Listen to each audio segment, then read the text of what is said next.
I am Chris Tang. Where's my video? Oh, wait. Oh, it's right here. Okay. So I'm an indie game developer at Genesia Hit Sparks Games. We kind of broke off from Capcom and did production work for them a long time ago, but now we want to make our own IPs. I am the senior game designer on Strike Blazinger, which is a high-speed, high frame rate spiritual successor to the arcade rail shooter, hopefully coming out in the next year for PC, arcade, and console. Anybody looking forward to that? Yay, thank you. So I'm not a programmer by trade. This is the first game I've done all the gameplay code for so far, so I'm kind of proud of it.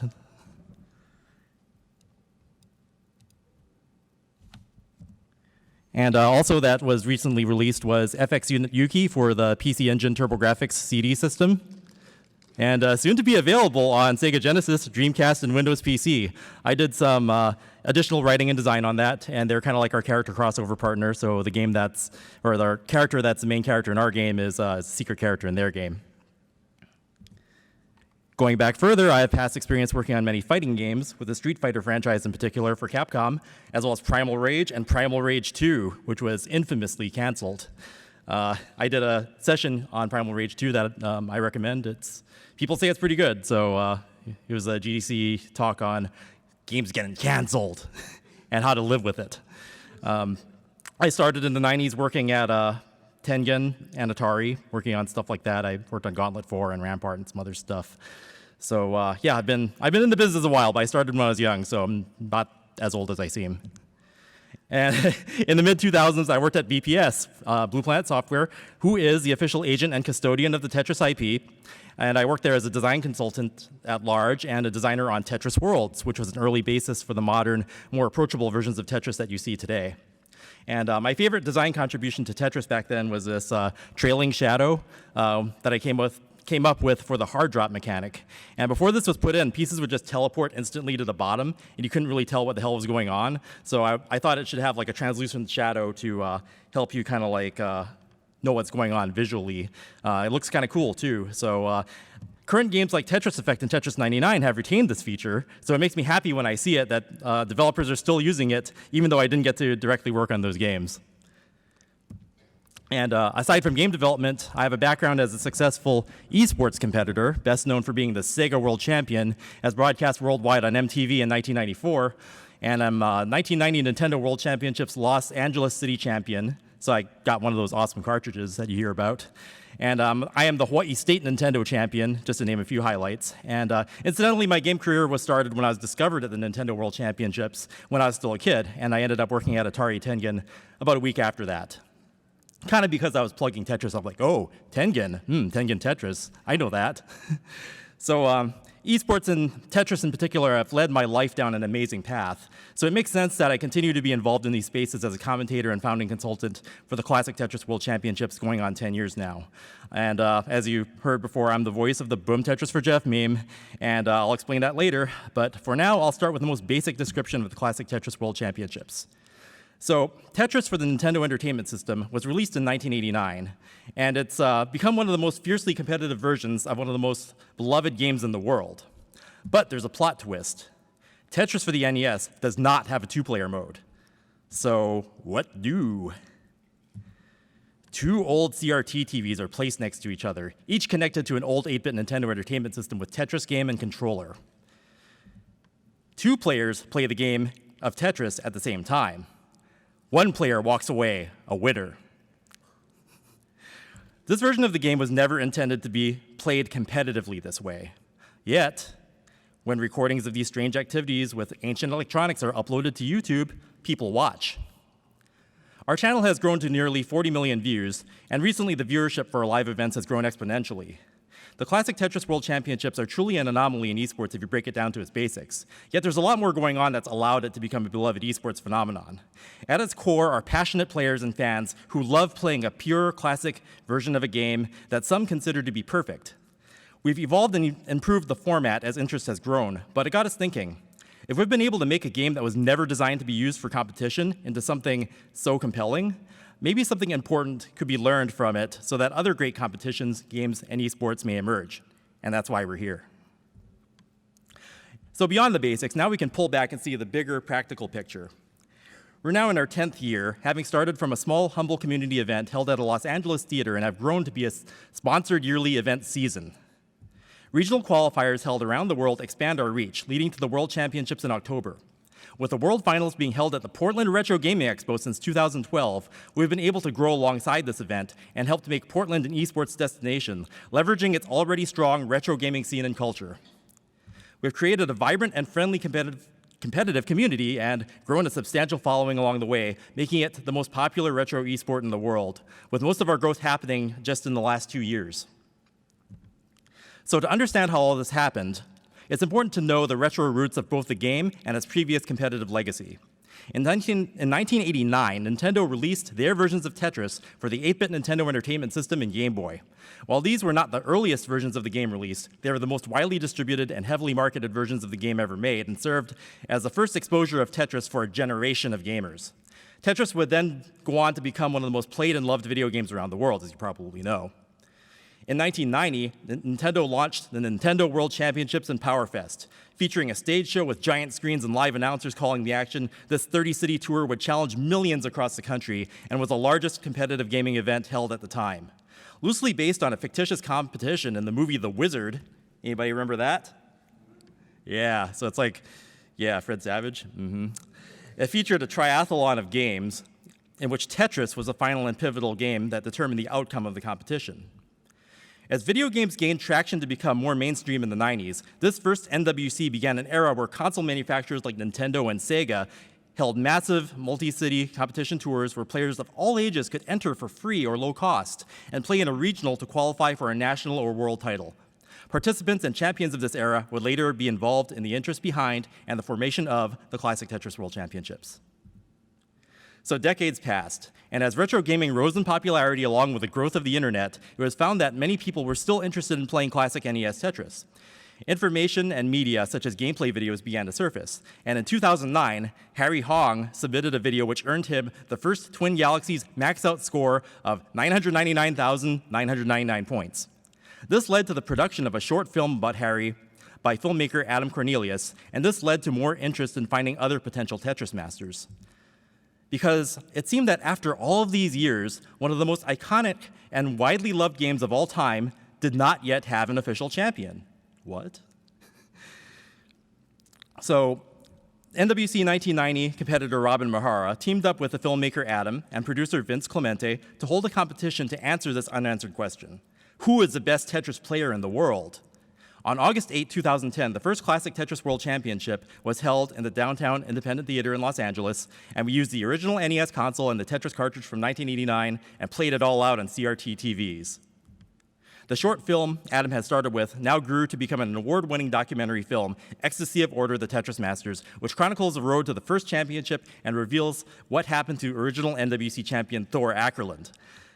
This film would serve to increase interest in classic Tetris and our competitive scene going forward. So, why NES Tetris? Well, NES Tetris is considered to be a more basic, difficult, but pure version of Tetris. Pieces lock down nearly instantly when they land, and you can't slide them around.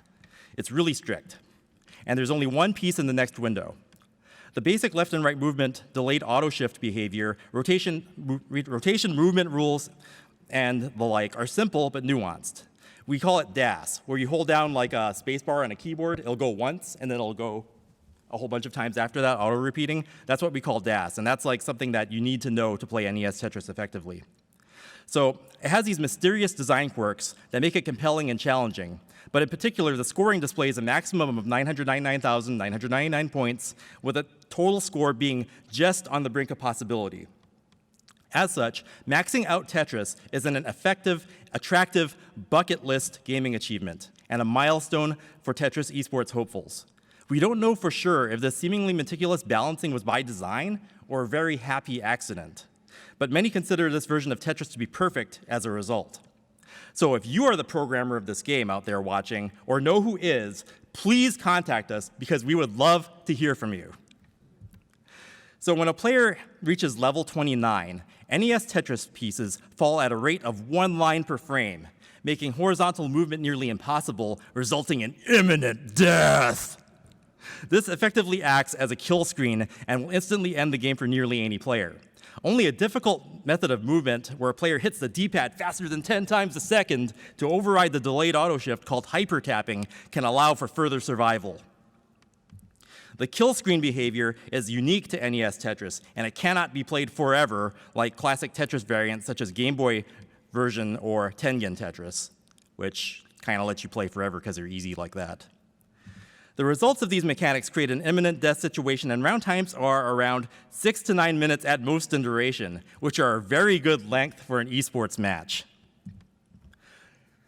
So for a competitive game to be taken seriously as a sport, a standard has to be established which does not change over time. With NES Tetris, we have a version of the game that served as the first exposure to the franchise for many, has a legacy of tournament usage, is well documented, and has stood the test of time. As we've seen, players with exceptional skills from the 80s and 90s can still apply their talents even decades later. Yet the game is still approachable enough for younger or new challengers to succeed. Our player base doesn't have to worry about new versions, rules, game mechanics, or character nerfs interfering with their mastery of the game. More recent versions of Tetris have a faster appearance with more hard drop mechanics. Things teleport all over the place and they're harder to follow visually, and they allow for more room for error, like you can keep hitting the rotate button and the pieces will just bounce around. But we noticed that the slower visual pace of NES Tetris actually makes the game easier to learn and comprehend. Its simplicity ultimately makes it more fun to watch in an esports context, with misdrop mistakes and life or death situations coming across dramatically. Our tournaments run on original NES hardware and game cartridges, which are common and inexpensive to obtain even today, with the game being under $5 and old NES system setups well below $50. Emulation options are also abundant. A CRT television with no lag is recommended, however. We run all our events on CRTs as the precision of classic Tetris is so demanding, there are one-frame windows of error at high levels of play. Practice skills are directly applicable to the esport. If someone can consistently score high and max out on NES Tetris, they have a real shot at becoming world champion just by playing the game within its own rules. While I won't go into depth completely with Tetris play mechanics, a quick overview should be mentioned so that the bigger picture of our format will make sense. In the CTWC, the general strategy is like most versions of Tetris. Stack cleanly, leaving a one-block space on the right edge of the playfield, referred to as a well. Then use the long bar I tetramino to score Tetrises as much as possible. For our rule set, Tetrises are critical for scoring. That's why we go a little overboard celebrating them sometimes. They're like a touchdown or a jackpot. Even if they happen pretty frequently in gameplay, after a player digs themselves out of a bad situation, it's really satisfying to see them finally score that well-deserved Tetris comeback. Boom, Tetris for you. The best players will score Tetrises as safely as they can without wasting scoring potential by clearing lines that are not Tetrises. Because of the unique behavior of NES Tetris, this must be done within the confines of the 230-line window before the kill screen speed increase occurs, inevitably ending the game. As players move in and out of peril as the stacks rise and fall, the patterns of victory and defeat are illustrated. The dramatic saves and devastating mistakes are easy to understand, and with that, the visual satisfaction of a puzzle game, we feel all those elements are what make this an esport that's deceptively compelling and satisfying to watch. So now I'll mention some of what we learned over the years in the evolution of our commentary and terminology. Many common terms exist in Tetris. For instance, a Tetris well would be one example that every version of Tetris would have. But what's interesting is some unique terms have come into existence specifically because of the friction created by the CTWC format and playing the game competitively in a way that it was never designed to be. So pace. Some players play at a faster pace than others by pressing down on the D-pad, and even though one player may have a higher score currently, if the other player is playing at a slower pace, they may have more lines to work with to maximize their score. So that's important in determining potential outcomes and knowing who's really ahead. This is something we mention in commentary often, because it's not really obvious to new viewers. Droughts. NES Tetris has harsh, true random pieces and not a bag randomizer that guarantees piece variety like modern versions of Tetris. This results in a potentially long period without receiving a certain type of piece, most importantly, that long bar I tetramino that's necessary for scoring a Tetris. So when droughts occur, they can be deadly. Burn. Champions must know how to stay alive and survive these droughts by doing a burn when necessary to clear lines, singles or doubles, preferably in a way that doesn't block the well. If the Tetris well is blocked badly, we sometimes call that a dig. If the dig is successful and the well is open again, a player is then Tetris ready. A speed transition is something we highlight in NES Tetris when a player hits level 19, since it's an important milestone during CTWC matches, and you won't see that term used much outside of this competitive context. Players need to keep their stack as clean as possible just before the transition, and awareness of the approach of the transition creates anticipation as their imminent death awaits. Oops. Conservative and aggressive play. So one of the most frequent comments we get, especially with our commentary, is how we mention aggressive or conservative play. How do you play Tetris aggressively? Do you punch your opponent that's sitting next to you? No. What we mean by that is by playing aggressively, more risks are taken to absolutely maximize the score by not burning off any unnecessary singles, doubles, or triples. Conversely, playing more safely and burning more lines will keep you out of trouble, but it won't score as much. Play too aggressively and you could end up topping out and gaming over, but play too conservatively and your opponent will kick your ass with score. So terminology helps us be aware of all these factors that determine the outcome of a match. We can then commentate on them in step with the players as their play styles and personalities become a factor in telling the story that's unfolding while providing a better understanding of the game. Playful and relatable metaphors like digging add fun to the commentary. So there's more to it than just saying boom Tetris a lot, even though I think that helps excite people too. So check out this screen. Do you notice anything interesting about this situation, keeping in mind that these players are playing on two separate NES systems and TVs? Exactly. Both players get the same pieces. So a special cartridge pass-through device, sort of like a Game Genie. You guys know what a Game Genie is? All right. Works with the original NES Tetris cartridge attached and provides the same random piece seed for both players in a one-on-one match. Although we found that top-level players could be very consistent no matter what the piece set was, there is always a question of whether or not one player had an advantage over the other if they had different pieces in the match. With the same pieces for both players now in the same round, there would never be any doubt of that again, and that the outcome would be based on skill alone. So a referee rolls the dice prior to the round starting, and players will enter the number rolled, which will generate one of 1,000 possible random piece seeds. The players don't see the same thing that the broadcast viewers do. So we have this overlay that's designed by Trey Harrison, and that's what facilitates not only the gameplay screens and the competitor face cams, but it processes and reinterprets game information in real time, assisting us showrunners and increasing excitement for viewers. I'll go into a bit of detail on that now. So score readout provides automated math with optical character recognition, highlighting the score differential. Players who are behind will have their difference highlighted in red, while players who are ahead will have the difference highlighted in green. This area that you see at the bottom of the screen has a bunch of different stats, and those stats are not usually available in the game. So what the game is actually, or what our overlay is doing, is it's looking at the game, and every time it sees something, it's actually keeping that data and processing it, and then reinterpreting that data for viewers. So TRT stands for Tetris percentage rate, or the percentage of lines are that have come from Tetrises. This is a good measure for how well a player is scoring. To max out the score, a player needs about 60% or higher percentage of Tetris lines. BRN stands for burn lines, or how many lines have been burned between Tetrises. Then, of course, the glowing long red bar, if that shows up in our overlay, that means a drought is taking place. The number of pieces spawned since the last long bar or eyepiece appeared is displayed below the icon. And there's a player name and match wins indicator. The red hearts indicate the number of matches won in the set.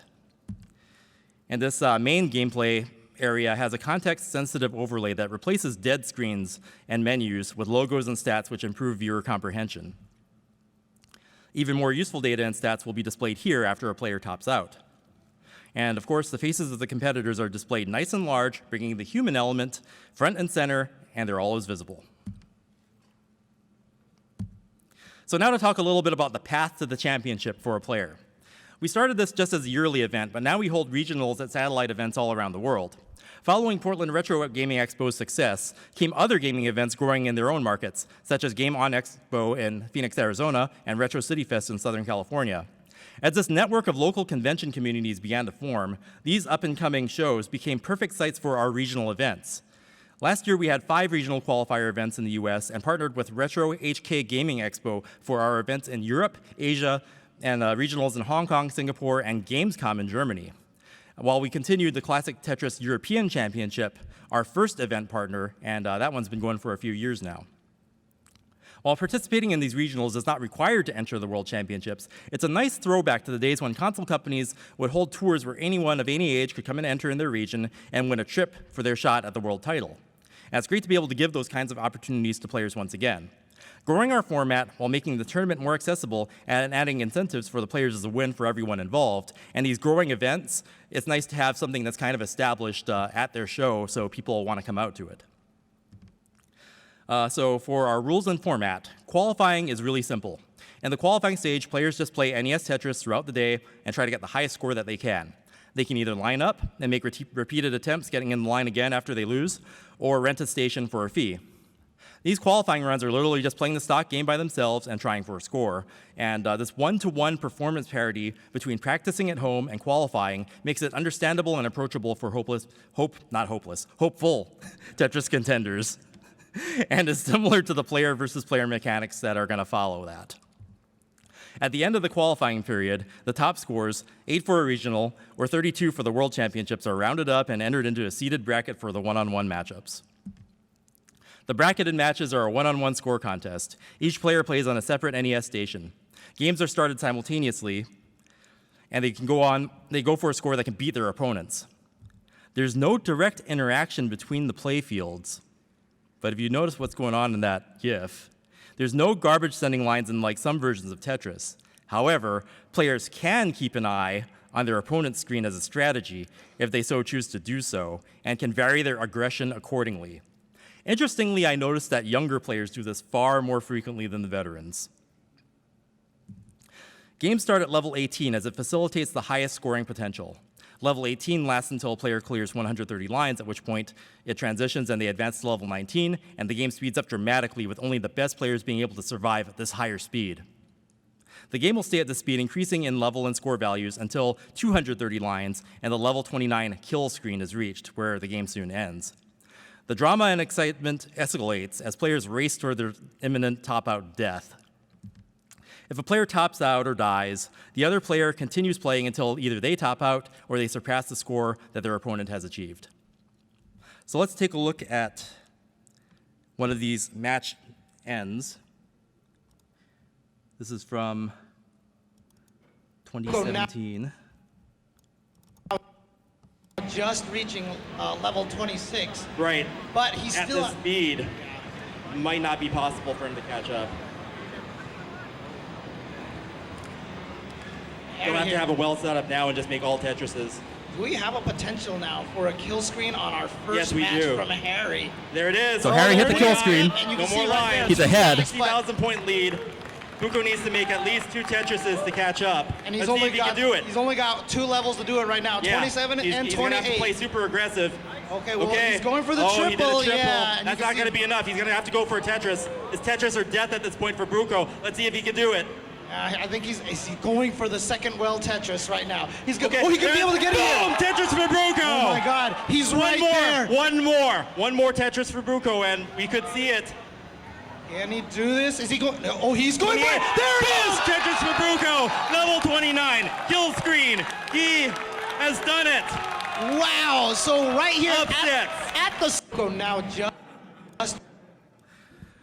So yeah, Harry's one of the best players in the world, and he doesn't get taken out very easily at all. So the fact that Matt Buko was able to see his predicament and count the number of lines he had left to even be able to score and possibly win. If he had made any other lines in that sequence, he wouldn't have been able to beat Harry, period. So he really pulled off a last-second adjustment, and that was very impressive. And to this day, a lot of people say that that's one of the most exciting rounds of Tetris. So I thought I would use that clip as a way to illustrate how matches end in the CTWC usually. So our rules have improved, with most of our format stabilizing in 2016.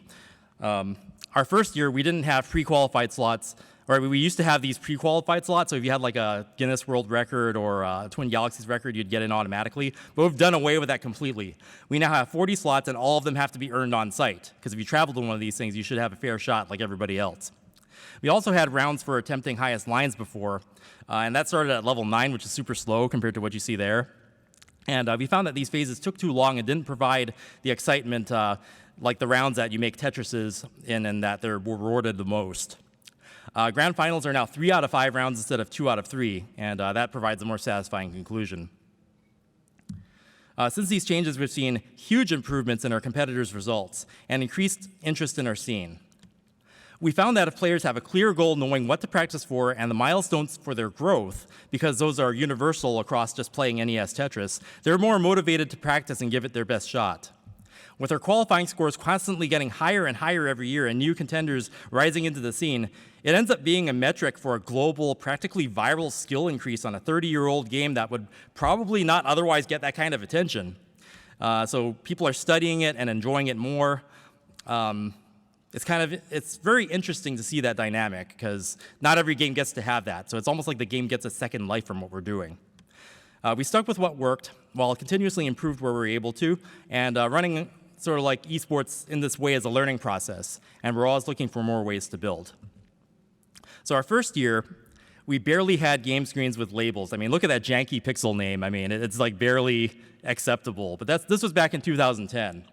And our tech and broadcast abilities have since improved with HD output and the stat overlay system. But that tech has had a purpose. So you can see here the difference between 9 years, 2010 and 2018. Now, while other esports focus mostly on a game screen, you'll notice that for the Classic Tetris World Championships, our competitors' faces are featured prominently in the presentation. And we found it helps viewers connect on a really emotional level with our competitors, embracing a human element with every misdrop wince, sigh of relief after a crazy dig, and an imminent death gulp coming across in epic fashion. Fans really enjoy things like European favorite Yanni's intense expressions up in the upper left corner, Matt Bucco's facial antics, and Green Tea's signature smile, which you see on the left.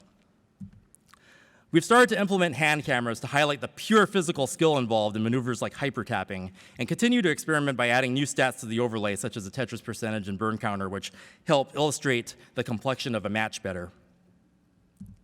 Our main rule set works very well, but we're still striving to keep things fresh with other possibilities and have added side tournaments for other game variations, which may open the door for players that may not normally excel or participate in the main event. Last year, we had a speed run to level 19, but of course, Corian won that because he's like super fast and super good, and yeah, we didn't have a chance. And we also had a no next box tournament, which had interesting results because you'd have players who are normally really good and they telegraphed the next piece really well. They died really fast, so that was interesting to see. So this year, there's talk of maybe having a dance pad Tetris battle. And I, for one, would love to be part of that, and that will be a lot of fun for spectators. So even if you find a formula that works for your main event, don't stop thinking of new ideas that might be fun to try. So as our competition grew and evolved, players developed their own styles and personalities, and along with some great stories. And while it's impossible to mention or show them all, I'd just like to mention a few that stand out because they're fun, and they're good at a variety of things. So Harry Hong, with his unrivaled speed and aggression. Corian, he's a hyper-tapping grandmaster from Japan. Alex Kerr is like a genius living encyclopedia of all things Tetris. If we need to know anything, technical trivia, things down to the frame, Alex will know. The lovable Ben Mullen, the iconic voice of fighting esports announcer James Chen. Anyone here know who James Chen is in fighting announcing? Yeah, he's great to work with. And the absolute professionalism of Arda Okal, who's a new member of our team. The entertaining commentary of Heather Ito. She's married to Jonas, but she's really into Tetris herself and has added a lot to our commentary. And the memorable antics and center well of Zizix, or is it Hauser, because he keeps changing his name every year. But as the years pass, we have these characters and interesting people that make CTWC what it is. So now, meet Jonas Neubauer. We're going to start to look at these champions now. He's what we call the GOAT, or greatest of all time, the Michael Jordan of Tetris. He's won 7 Tetris World Championships, including the very first one in 2010, and is widely considered to be the best NES Tetris player of all time. But he's also become a strong community leader, helping to grow our scene, running streams where he shares his techniques and provides advice. He does commentary at regionals and other events, and he has basically become our Tetris hero, ambassador, and our final boss, with his consistency and ability to persevere being his trademarks. I really believe that interest in our scene increased and grew as a result of him being such a positive force for what we do, and that applies to what this next segment will be about. And I've got another video to show. Jonas back in the lead now. Oh, beautiful play right now. Oh, great stuff for Jonas. And he's going to get a Tetris at level 26. Level 26 Tetris. Jonas now with a wide lead of 80,000 points. This is going to come down to Joseph's ability to Tetris at a high level. Gonna need some cleanup here. There we go. There's a little bit of cleanup. Oh boy, things are dangerous for him. So he's got to clean now. He's got to clean, but he couldn't get the piece. Yeah, he didn't get the piece all the way over there. He's got 100,000 lead. He has to count on Joe. But Joseph, he's been able to do it before. He's made it to level 32. It's all up to this right now. Jonas staying alive and making the Tetrises could mean the victory here. Boom, Tetris for Joseph. 3 more. The pressure is on the kid right now. Crazy build going on. Always going for the Tetris. He held out. Boom, Tetris for Joseph. Can he do it? Away. One and change. One and change will do it. Oh. And a long bar. Is it going to come? Where is it? Or is there going to be a drought? How's this going to play out? Oh, he takes the double. Perfect. It's set up now. He's still just waiting. 13-piece drought. 17-piece drought. There's the long bar. There it is. Tetris for Joseph. And we have a new Tetris World Champion. 16-year-old Joseph Saley has done it. He is your new classic Tetris World Champion, taking it away from 7-time champion Jonas Neubauer, the young kid on the block. He has done it. Unprecedented results here. Jonas back in the lead. So yeah, that was this past CTWC 2018 Grand Finals. Now meet Joseph Saley. He became interested in competitive Tetris after watching the 2016 championship videos on YouTube, boom, Tetris for Jeff, and he liked the memes. He then watched Jonas's streams on Twitch and ended up learning the game really quickly. In 2018, with his crazy hyper-tapping skills, he became the first player to reach level 31, then the first player to reach level 32. He did a one-handed max out. If you notice, he actually holds his controller differently than everybody else. At the age of 16, he entered the Classic Tetris World Championships, his first gaming competition ever, just to see if he could qualify, and because he wanted to hang out with us Tetris players and people, not having any expectations for himself. He ended up tearing through the bracket before taking on the 7-time champion Jonas Neubauer and swept him 3-0. Joseph Saley is a current Tetris World Champion, showing the world that anyone, any age, can learn and master classic Tetris, opening the doors to a new generation and the future. We couldn't have written a better or more dramatic Cinderella story, but it happened, and our Tetris ambassador, Jonas, showed nothing but the highest caliber of class and sportsmanship, happy to pass the torch on to this new generation, well, at least until this year's World Championships. Now, if you look at these stats, Jonas Neubauer is a DAS user, and Joseph Saley is, he's a hyper tapper. So there's 2 different styles at work there. You have a veteran who's kind of like from the NES era, and then you have Joseph, who wasn't even alive when that stuff was being made. So there's a lot of interesting things going on just in Tetris right now, competitively. So we're going to talk a little bit about our community and what makes it great. We think that anything that's evolving into an esport can kind of learn from what's happened with us. Our community base started with internet forums and rounding up of top players when we first started looking for them and to make that Ecstasy of Order, the Tetris Masters documentary, and when we first started the CTWC to find out who the best Tetris player in the world was. There are communities for modern Tetris like Hard Drop, and many of their top players cross over in their involvement between classic and modern Tetris. As other resources such as YouTube and Twitch increased in popularity, interest in the CTWC grew, and new players began to join the fray. Something we have in common with speedrunning communities is the sharing of information and resources. Former world champion Harry Hong was one of the first players to stream, and Jonas Neubauer followed suit not long after. Current champion Joseph was even streaming, displaying his techniques as he was learning them for himself on the road to the 2018 championship. This was before he even won. All of these interactions make our community strong, friendly, and approachable, despite the high levels of skill involved. One thing we noticed is how happy and energized we are as a community just to see each other succeed.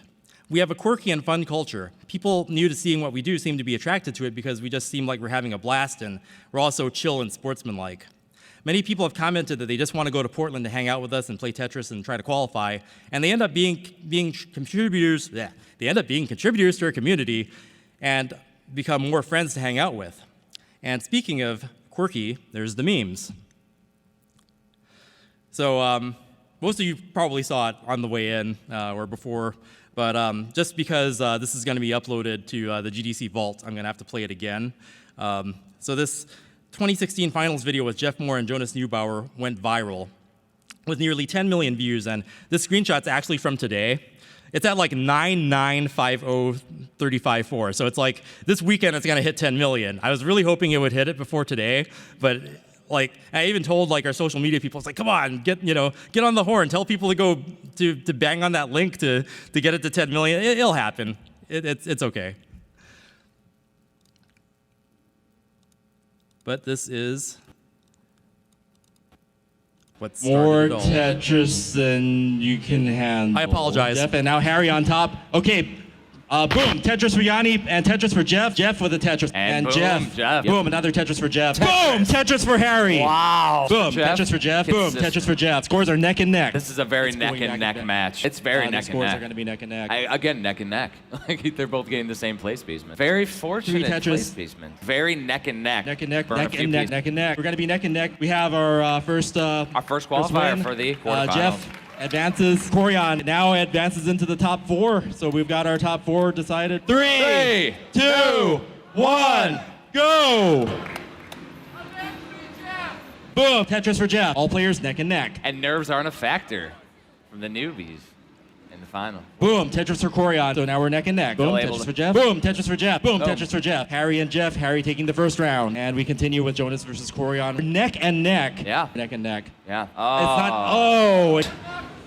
All right, Jeff takes 1 round. So now we're 1-1 with Jeff versus Harry. All right, real neck and neck. Neck and neck. Neck and neck, neck and neck, neck and neck, neck and neck. And Boom! Tetris. Tetris for Jeff. Jonas wins the match versus Corian. Harry has been eliminated, and Harry Jeff made the top 2. Jeff facing Jonas Neubauer in the grand finals. 3, 2, 1. Go! Yep, we're neck and neck. Boom, Tetris for Jeff. Another Tetris for Jeff. Boom, Tetris for Jeff. Boom, Tetris for Jeff. Boom, Tetris for Jeff. Boom, Tetris for Jeff. Boom, Tetris for Jeff. Neck and neck. Nice. Boom, Tetris for Jeff. Boom, Tetris for Jeff. Boom, Tetris for Jeff. Jeff. Boom, Tetris. Boom, Tetris for Jeff. Neck and neck. Jeff takes our first round. Neck and neck. Neck and neck. Boom, Tetris for Jeff. Neck and neck. Boom, Tetris for Jeff. Boom, Tetris for Jeff. Neck and neck. Boom, Tetris for Jeff. Neck and neck. And Jonas takes that Jonas round. takes that Now round. 1-1. Boom, Tetris for Jeff. Tetris for Jeff. Neck and neck. Boom, Tetris. Tetris for Jeff. Just to Boom, see. Tetris. Neck and neck. Neck and neck. Tetris for Jeff. Neck and neck. Neck and Yep. neck. Tetris Boom, for Jeff. boom, Tetris for Jeff. Neck and neck, neck and neck. Boom, Jeff, Tetris though. for Jeff. Neck and neck. Yeah, that'll be in of Jeff. Jonas's lead at the end. Pieceman places. Boom, Tetris for Jeff. Boom, Tetris for Jeff. Boom, Tetris for Jeff. Boom, Tetris for Jeff. Very. Boom, Tetris for Jeff. Boom, Tetris for Jeff. Boom, Tetris for Jeff. Boom, Tetris for Jeff. Boom, boom, boom, Tetris for Jeff. Boom, Tetris for Jeff. Boom, Tetris for Jeff. Boom, Tetris for Jeff. Boom, Tetris for Jeff. Boom, match. Tetris for Jeff. Neck and neck, neck and neck. Ready for a Ready Tetris. for a Tetris. Where is the long bar? Are we there gonna it see is.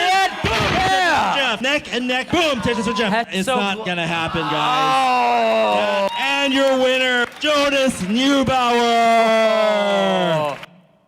Very. Boom, Tetris for Jeff. So sorry for having to see that again, and hopefully you're not too sick of it by now. The meme will always live, I hope.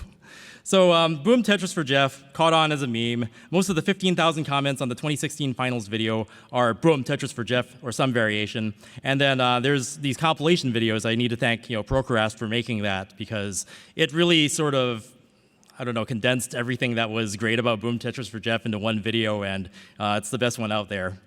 Some people love it, some people hate it. I was completely unaware of Boom Tetris for Jeff until months later. And by then, they were already making t-shirts for the meme, like this. And it's a really great shirt, and if you buy one of these, it actually helps support the CTWC, so that's another good thing. By the way, this is Alan, another teenager who got into NES Tetris thanks to the memes. And he's already nearly a maxed-out player, and he qualified in the top 8 in our West Coast Regionals this January. And I've noticed a pattern, and the younger players out there really like the memes. And the fact that Joseph and Alan both got into it because of it, there's something there. Like, you can't force a meme, but if you're able to kind of roll with it and embrace them, then you could introduce a new generation to your game. It's crazy. It's a great story, though. So to explain a little, the reason why I even say Boom Tetris for everybody, I've done that ever since our first year. Its origin is a nod to when the Nintendo World Championships announcers would occasionally say, Boom, Tetris. because the kids back then wouldn't make Tetrises too often, so it was a little bit more special. And it actually predates Boom Headshot because FPSs and separate head collisions didn't exist back in 1990. In the 2016 finals, I said Boom Tetris for Jeff so much by accident, people thought I was biased, or they thought I had a thing for Jeff or something. I mean, I like Jeff, but not that way. One time I screwed up and said, Boom Tetris for Jeff when Jonas had made a Tetris, and that was pretty embarrassing. And in fact, when I first saw how big the response was and that there were 6 million views at the time and all the comments were like Boom Tetris for Jeff and some people were hating on it, I thought it meant my doom. I actually thought I really screwed up and I was like hanging my head down and I was like, man, I'm so totally fired. I'm like, it was nice doing, the commentator gig, but it's over now. And then Vince told me, no, you're doing a great job. And I'm like, you're crazy. I just kept saying the same thing over and over again. Like, that's not professional. But it became evident that it had this amazing effect on our scene. Fans would talk about how they loved the CTWC and got into it because of Boom Tetris for Jeff. And I'm like, really? I think it sank in when I ended up on this ESA panel on esports at San Diego Comic-Con last year. And a family wanted a picture with me. And they said, we've never seen you before, but we know your voice really well. Pointing out that their kids watch Boom Tetris for Jeff over and over and over again, like a drug. So I've learned to embrace it and have fun with it. And it seems like it seeped back into the games themselves. I was really moved that this appeared in Tetris Effect, which is, like one of the newer games that came out for it, and that was the trophy. Boom Tetris was a trophy, and that was like a nod to our competitive community, and that really made me feel like what we were doing made a difference and put something nice back into Tetris, increasing the interest in it. And if you look on the right side, that's Tetris 99, and they could have any effect that they wanted to for the KO. I would think they would just say KO, but they made it actually say boom. So that was pretty cool. And that game's really popular right now. Are you guys out there playing Tetris 99? Nice. A couple people out there. How about Tetris Effect? Okay. Just got to gauge some popularity out there.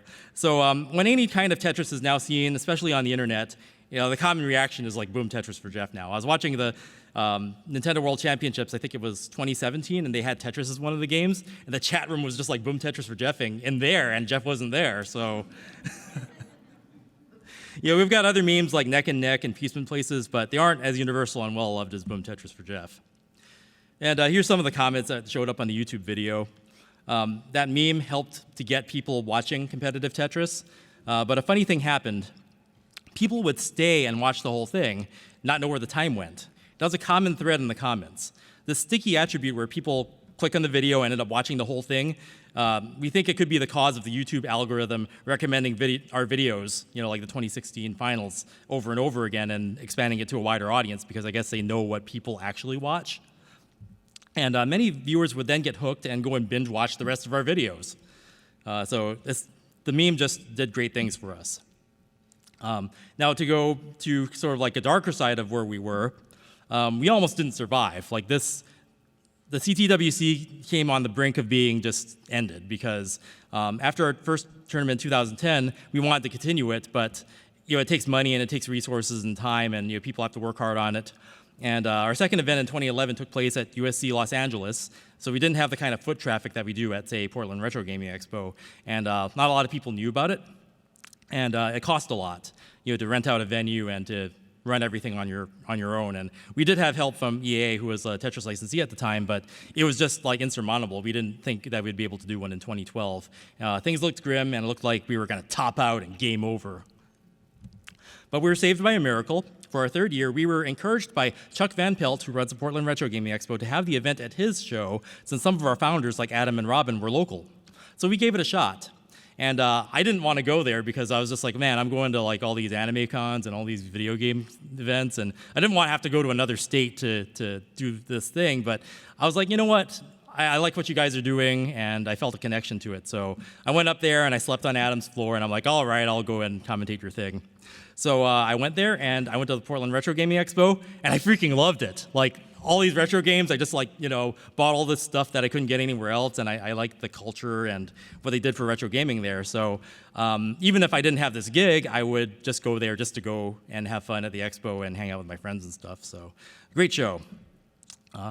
So having the tournament at the Retro Gaming Expo gave us an excited built-in audience for free, and this was a huge turning point for us.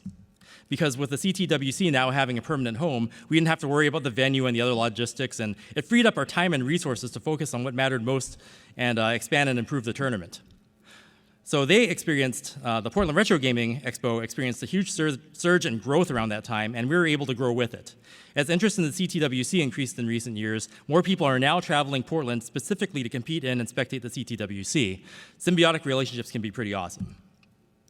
So when we first started this, we didn't know whether we'd be able to get official backing and approval from the IP holders of Tetris, even though I used to work for them. The Tetris company, or BPS. So we did contact them, and Hank showed up at our first tournament, and Alexi even sent a video. It was pretty cool. We put the honest work and effort into it, and I think that's why we were able to get them to do that for our first event. We would later see involvement from companies like EA, Ubisoft, Sega, and most recently Enhance with Tetris Effect. Our community and professionalism was a key part of that. Members of our staff and founders having backgrounds in production, events, competitive gaming, and esports played a huge factor. So this grassroots yet official esports event dream, it can be done. And with a brand as iconic and important as Tetris, we're very happy that it's not only growing new competitors and champions, but what we do reflects back positively back on the Tetris brand and the games that we all love and cherish. So while the focus of our tournament activities is the classic NES Tetris, we also help promote the current or newest versions of it. Most recently, we partnered with Enhanced Games for Tetris Effect on PlayStation VR, with special demos at the CTWC, and legendary game designer Tetsuya Mizuguchi present. I didn't even know he was coming, and when he showed up, I almost had a heart attack. He's actually here this year, too, at GDC, so hopefully some of you have seen his session as well. Top players in our Tetris community were also on hand to provide developer feedback for them and to show off their moves in a special tournament. We also have side tournaments on popular newer Tetris variants, such as Tetris the Grandmaster. Those are some arcade games. And the CTWC has then become a celebration of all things Tetris, and licensee partners and IP holders all look forward to every year bringing the old and new together. So even prior to our last tournament, one of our CTWC stars and organizers, Trey Harrison, was featured in a pre-release Tetris Effect VR demo video on YouTube, and it quickly gained 8 million plus views, helping to promote the upcoming title. We look forward to helping strengthen the Tetris brand in ways like this going on into the future. So here's some takeaways. Know your game well, inside and out, if you want to have an esport, happen for it. But be sure to reach out and enlist experts on the game who know its rules, mechanics. Making sure your video signal's okay. Okay. Make sure that you enlist experts on the game who knows its rules, mechanics, and nuances, because they might also become your potential competitors and the heroes of your esport. The CTWC wouldn't have started had this step not been taken a decade ago. A great rule set can make almost any game fun for competition, so find what's most fun about your game and bring out the competitive aspect of it. For example, the best excitement in Tetris is about building and scoring Tetrises, pushing the limits of survival, not just playing fast or playing forever. Stats and metrics that encourage analysis and discussion and adding elements that make it easier for audiences to understand what's going on help make it more fun to watch, leading to audience expansion. And if a high-tech method of conveying it isn't possible, like what we're doing, you can just do it through commentary. So we're nerdy, we're quirky, and we're super welcoming with strong sportsmanship, and we all love seeing each other succeed. And one awesome thing that our social media has been doing lately is posting and retweeting the accomplishments of all walks of players on their journey through Tetris mastery, whether it be a new personal best in an attempt to max out NES Tetris, or finally winning that first victory royale on Tetris 99. Celebrating each other's successes in the nature of what we do. We're very proud that we love being an example of the very best of what video games can represent. When you have a story in which a 16-year-old kid watched our championships, got into it because of the memes, learned from the world champion on Twitch, then became champion himself in just a year, the dream of esports suddenly becomes within reach for everyone. So find partners with common goals and audiences. Gaming and retro gaming events made a lot of sense for us because having a common audience, it brought our players to their event, and it gave us an audience that just watched our stuff because it was going on in the background. I'm still shocked that people are okay with missing out on all those great deals of retro games that happen when the show is closing, but that's just me. For those communities seeking sponsorship or endorsements from events and IP holders, showing a strength of community and running events professionally, even without their official blessing, can potentially earn it. We're fortunate things happened the way they did, but there are other examples of this happening, such as in the fighting game scene, or another NES favorite Tecmo Bowl with the Tecmo Madison tournaments. The prospect of growing a strong esports presence is attractive to many IP holders, so if you're a fan with a plan and a good community, it may be possible. Our internet presence started off small and humble, but we didn't let that deter us from getting our stuff out there. My gut reaction to seeing my own repetitive commentary, I would have been embarrassed and I would have wanted to hide it. But that would have been a mistake because it turned into this positive meme that a lot of people love. So don't be too embarrassed about your stuff because you never know what would happen. And now we're going to get into a bonus takeaway, which is, as a game designer, I feel compelled to take what I've observed and see if it could be applied to games and development. So I thought I'd touch on it. So while NES Tetris has a max out as a built-in life goal, like a bucket list thing, that's not to say that such goals or mechanics can't be devised by design for games and development. It doesn't have to be score. It could be something like a perfect run or performing a time-based challenge or something like that. Achieving Grandmaster status in the Tetris Grandmaster games, which are the arcade ones by Eureka, you have to survive invisible Tetris in the endgame credits. And that's an example of an intentionally designed goal for players to chase to prove their skill in a totally different Tetris game. What your game can offer to facilitate the proof of skill over time and true mastery is something to think about. If you implement skill-based goals, it can drive the competitive instinct and discussion, which can start a competitive community. If your game has mechanics that are unique to it, does it have easy-to-understand, interesting terminology to back it up? How about fun metaphors that work for it? Words like Tetris, burns, well, drought, and dig help define our gameplay identity and encourage commentary.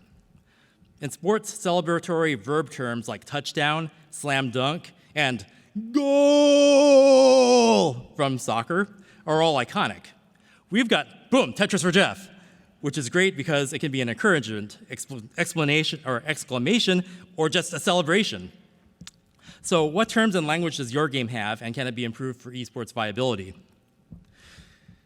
Focus on the mechanic of the game that is most fun or unique, and expand on that to find what the best esport context or competitive heart of your game are. Think of your game as a tool for facilitating competition, even if it might not be designed to do that at first. Experiment and add things like scores, timers, extra modes, handicaps, or new metrics, and something competitive may be born.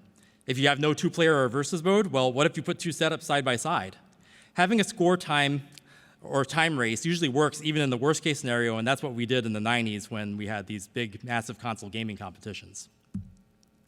So does your game have a finishing moment, like a game over or a death? In the best sporting events and competitions, there's huge and impactful moments, like a knockout punch for boxing is a good, relatable analogy for a fighting game. In Tetris, for us, it's topping out as our death mechanism. So while we could have gone for something like a 3-minute score attack or a first to 25 lines race, that wouldn't have the impact of impending doom that we have in NES Tetris. So forcing people to play to the kill screen is actually kind of an addicting part of what we do. Take advantage of the drama of a finish with commentary and build it up however you can. Now, for any competitive context, the game and competition has to facilitate fairness. Even for Tetris, having the RNG of the piece being the same between players is one of the things that made a big difference in making the game feel legitimate and competitive. Some games implement things like rubber banding. Like in a racing game, they artificially cheat for the player that's behind and make them catch up to make the games more fun for noobs. Mario Party and Mario Kart are some pretty bad offenders. But unfairness like that can outright prevent a game from being considered viable for esports. So I suggest restricting those elements to beginner modes, kids modes, or allow options to control or disable them, and be transparent with your players. So this past year, we've gained an unprecedented amount of mainstream coverage on everything from Fox News, CTV Canada, to the BBC. But I think it's the inviting competitive atmosphere is what gave us stories like Joseph Saley's.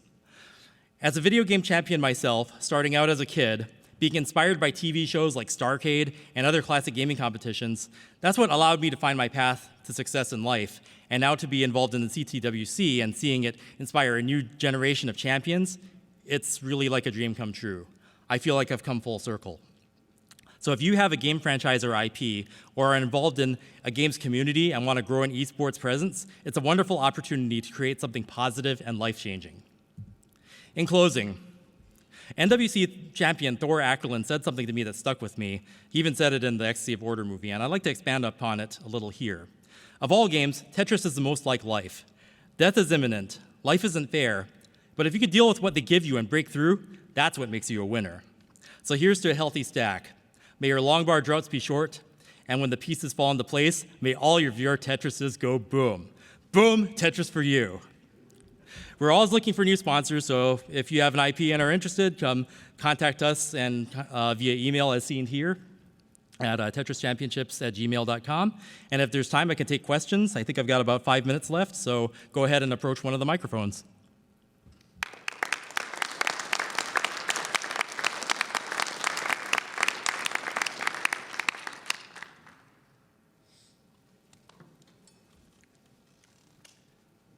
So I was completely unaware of all of this, but I believe we worked together at Tengen. So I'm Franz Lanzinger. Oh my gosh, you're the programmer of Clax for Tetris, or Clax for NES, right? No. Clax was Dave Oriva. Oh, okay. Yeah, I did Miss Pac-Man. Oh, right. Miss Pac-Man, and when you said, boom, Tetris for Jeff, I thought you were talking about Jeff Yonan. Jeff Yonan. No, Jeff Yonan was a big part of my growing up.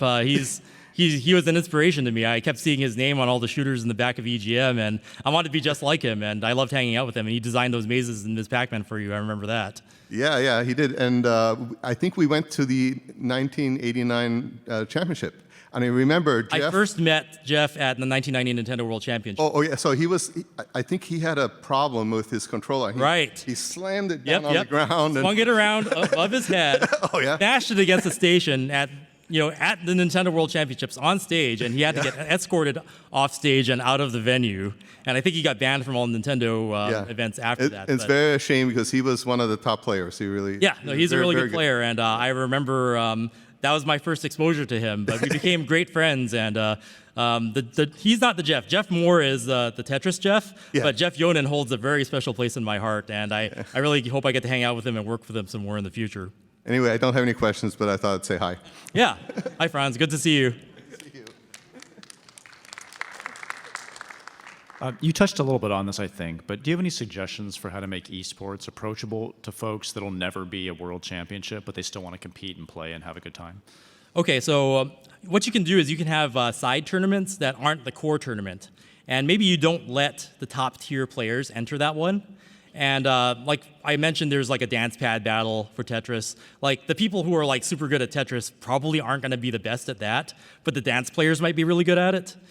So having a side challenge can get people kind of like interested in it. Like you can change the rules a bit, make it easier for folks. Like maybe having I wouldn't exactly say amateur rules, but think of something creative like playing the game on like a super easy mode and then seeing how far they can scroll the screen in like 1 minute or something. Like something really basic, right? Like something that they don't need a super high level of skill to pull off, but it might just be interesting to see what comes of it. That's great, thank you.